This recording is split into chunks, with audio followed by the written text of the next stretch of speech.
This channel is for educational purposes only. Please do your own due diligence before making any investment decisions. Hi, this is Joe. Welcome back. So today what I'm going to do is go through what I think is the core to my approach to the market.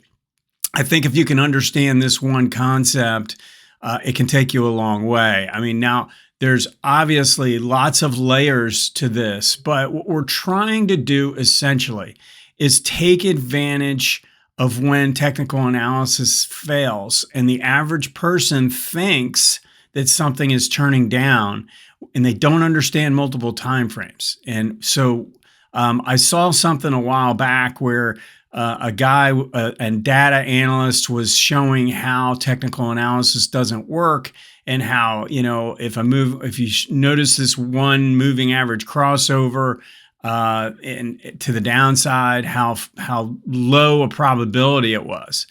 And so what we want to actually do, and what my approach does, is take advantage of this crossover.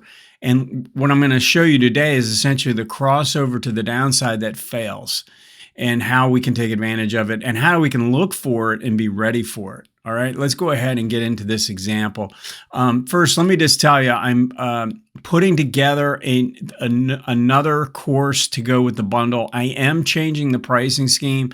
So just so you know, the prices are going to go up after I put this new course in, probably sometime in the next few weeks.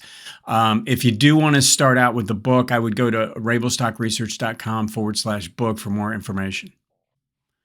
Okay, so I got a chart of CyberArk software. This was one that I was highlighting to subscribers, mainly because it had this big base forming monthly, weekly, really looked like it was prepping for something, and it appears like it's kicking into gear here. Obviously gotten a little overbought here in the short term, so I'm not necessarily recommending it today. But it's a great example because it gives back-to-back signals of what I wanted to talk about today.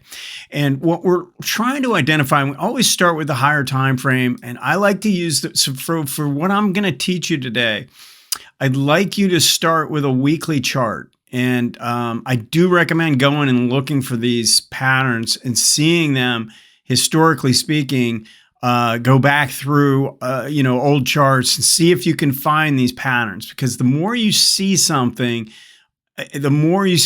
over and over and over again, it will start to gel so that you see it in real time.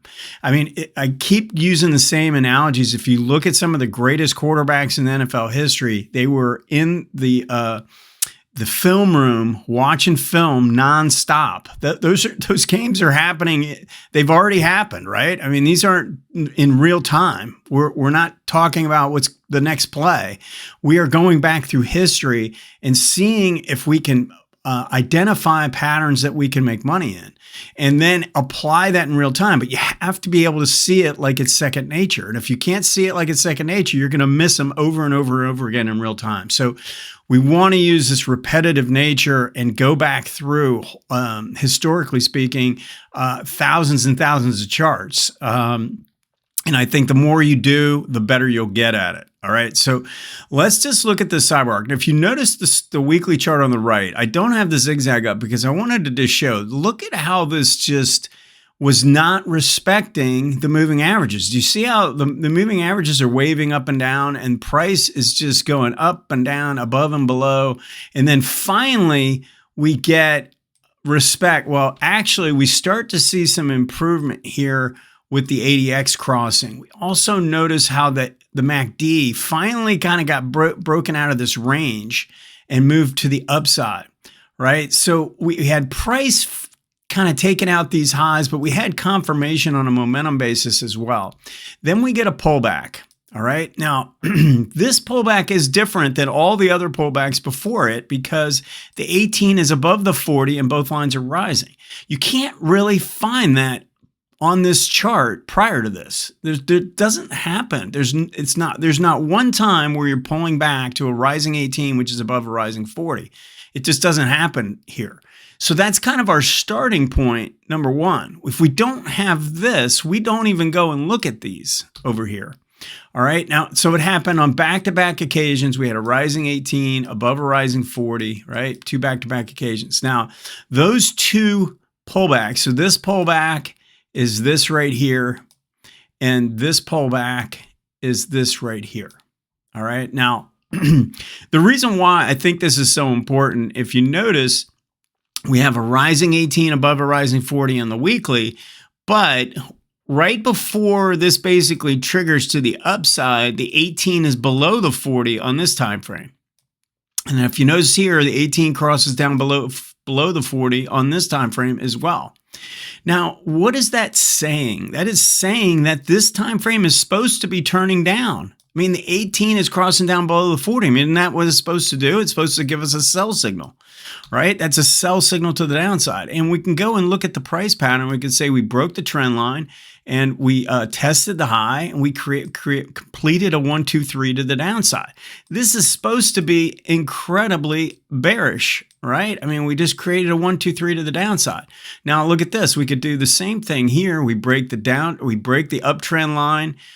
We test the high, we come back and we actually do undercut this. I think this was a bad quote. Either way, we come back and we make like a minor little ABC to the downside, right? This is supposed to be bearish. These are bearish signals. We are looking to take advantage of these bearish signals. We should be shorting, shouldn't we? Well, the fact of the matter is if you were just playing in a single time frame, you would probably be thinking, or if you were that data analyst only looking at the numbers and saying, okay, this is crossing down below the 18 crossing down below the 40, it's a sell. It's a short, right? 18 crosses down below the 40, we go short. But you have to look at one time frame up, right? We have to see what is going on the bigger time frame. And while these are pulling back to rising moving averages, we're getting these ABCs to the downside, which is A, B, C, right? A, B, C. We're getting ABC corrective patterns to the downside. And what we want to decide, or what we have to decide here, is this the start of a down leg, like a start of a decline that's going to actually turn this to the downside? I mean, it could be, but I'm always going to go with the higher time frame. The top rule, most important rule in technical analysis, and this is right out of my book, I do rules for multiple time frames, is the higher time frame overrules the lower time frame. So I'm not going to take a trade off the lower time frame that's going counter to the trend that is on the higher time frame. So in both of these instances, what do you want to do here? If it's telling you to go, if this time frame is telling you to sell, what do you do? Well, in the book, I essentially call this a sell signal that fails, right? We're looking for a sell signal that actually doesn't work, all right? In both of these occasions, we have sell signals and they're not going to work. We're going to take advantage of them when they go in the opposite direction. Now, in my course, I go through all of the different potential entries that could take place on this pattern. There's a number of different ways it can develop. All right. And I don't want to necessarily get into those details as much as for you to understand one thing. If you have an uptrend on the higher time frame and you get an ABC type corrective pattern on the lower time frame, the moment this comes up through this prior high, and I could do that on these. I could just use this. I don't have to use the moving averages. I can just look at this. This is essentially where the failure takes place on both of these time frames. Now, by using momentum indicators, we can get in a little ahead of that sometimes. All right.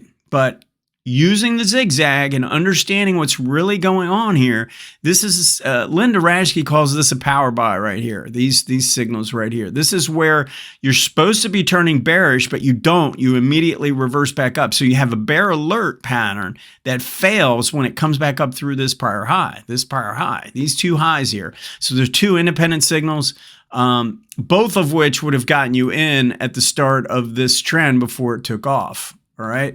Now, what I wanted to discover here and make sure you understand is that this pattern, this crossover, so where we have two moving averages rising on the higher time frame and the lower time frame shows a downside crossover, 18 crossing down below the 40, while this is above the 18 on the higher time frame is above the 40 on the higher time frame. This is happening in all time frames every single day.